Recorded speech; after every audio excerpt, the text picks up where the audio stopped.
Hello, welcome back to another single malt review. Today we're off to the Highlands again. Tim. We've got something old, but not particularly bold. I've brought along today a Teaninich, which I may or may not be saying correctly. I've had it from two completely different Scotsmen, two different pronunciations, and one began with a ch, more like a Teaninich, so who knows really. The Scottish language, beguiling as always. But it's a Highland whisky. It's very old. Oh dear. As is so often the case with these lovely single casks we get, it doesn't have its own bottling. All of it goes into blends, and this one goes into Diageo's blends, which means more or less Johnnie Walker. And I think that most of it goes into, funnily enough, Johnnie Walker Red. So we are seeing this in a completely different light than where it normally goes out to market. Where it would once be a 3 to 5 year old whisky, it is in fact a 32. So It's a remarkable age, it's even older than me. And it's a mere 47.5% ABV. It's lost a lot of alcohol over the years. it has. Testament to its longevity, really. It's really come down. And alas, I gave away the tasting note tag to someone because this was, well, some of this whisky I bought as a gift, but obviously I had to retain some for clinical purposes. So we did retain some of it, so everybody wins, really. But I do remember the tasting notes being really rather out there, so we'll just have to see what we can find. Obviously it's extremely light. It is a bourbon hogshead. I remember that much, but I'd say second if not third fill, given how very, very delicately lit that is after all those years. I'll give you a bit of a close-up there just to show you. Very, very pale whisky for the number of years involved, but let us see. The ethanol is a strong character on the nose there. There's a strong alcohol bite.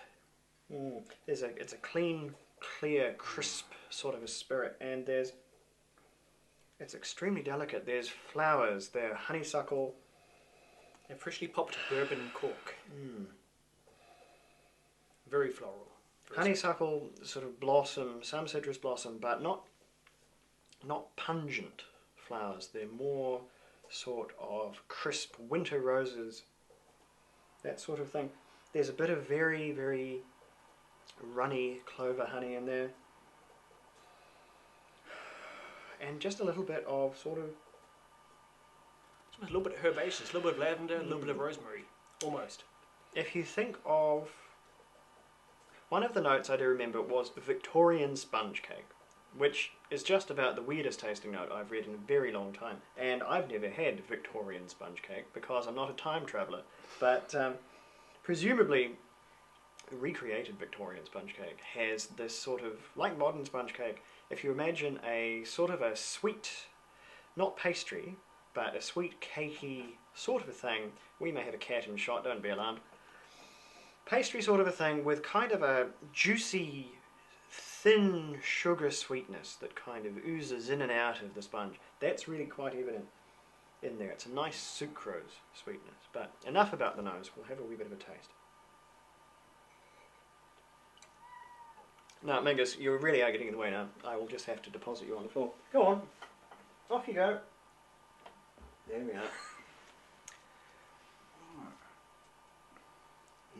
That's So- the initial sharp snake's bite on the tongue. 47% it may be, but that's got plenty of fight left in it. I'm going to give that just a little dash of water because I think it's got a bit more to offer.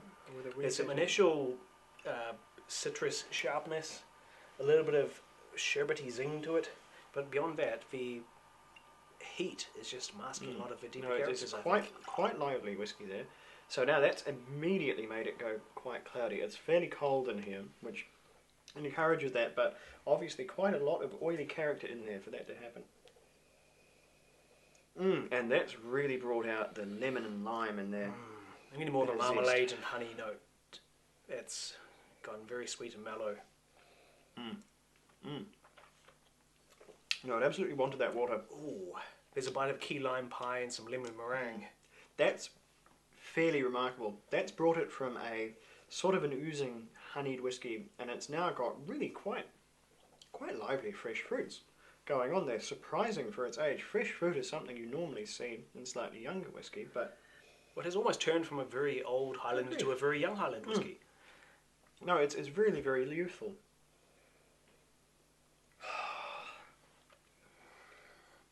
Even Mingus the cat seems to be partial to it. Isn't that right? That cat Yes. is, alas, partial to many things, but we'll take that as a positive. Yes. No, really, really very good. And not, and this is a silly thing to say, not your average 32-year-old single cask whiskey. That's a pointless statement to make for most people, unless you're lucky enough to be in the industry, which we are, of course, not. But when you get up in those years, you normally end up with more and more, not necessarily domination unless things are out of balance, but more and more influence from oak. And so you get a deeper, a richer whiskey. To have one where the fruit and the florals are quite so bright and vibrant and youthful is really, really quite outstanding. We've just lost our secondary microphone there, but never mind. The strongest character I'm getting for this is various things flavoured with lemon. Not lemon per se, but lemon pepper, lemon meringue, and lemon Turkish delight. All of those with a little bit of sharpness and a little bit of other flavours, other spices and herbs and flavourings coming through. No, lovely stuff. I think scores-wise, I'll give that an 8 out of 10 for me. It's not blowing my head off, but it is surprising me, and I'm always out to be surprised. Surprisingly youthful, surprisingly vibrant, surprisingly lively. As an avowed fanboy of the Highland style, I had to give this an 8.5 because it's got all those Highland characters, but it's got so much uniqueness, so much individual character, and its sheer age and complexity and just how much it stands alone as a singular whiskey. It's just hard to compare. Really good stuff. Probably out of circulation now. It was one of very, very few bottles. However, if you see it going along and you're a fan of that sort of style, then by all means take our recommendation and have a look yourself. Incidentally, if there is a whiskey that you would like us to take a look at, something you've been wondering whether you should buy yourself, let us know in the comments, and it's just possible that we'll have one rattling around the cabinet, because we do have a few, or it may inspire us to go out and get it ourselves, if you've got one that you think is particularly good. But until then, this has been the Single Malt Review. Thank you for tuning in, and we will see you next time. Slanger.